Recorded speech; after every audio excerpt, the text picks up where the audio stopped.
யாருடைய இராணுவ நடவடிக்கை அலகாபாத் கல்வெட்டில் பொறிக்கப்பட்டுள்ளது? பதில் சமுத்திரகுப்தா.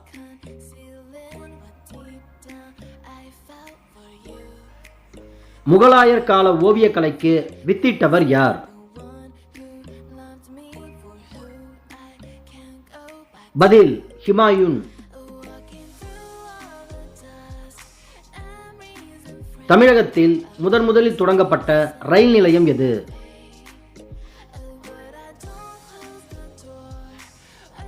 பதில் ராயபுரம். இந்தியாவில் எந்த மாநிலத்தின் தேசிய நெடுஞ்சாலை மிக நீளமாக உள்ளது? பதில் உத்தரப்பிரதேசம்.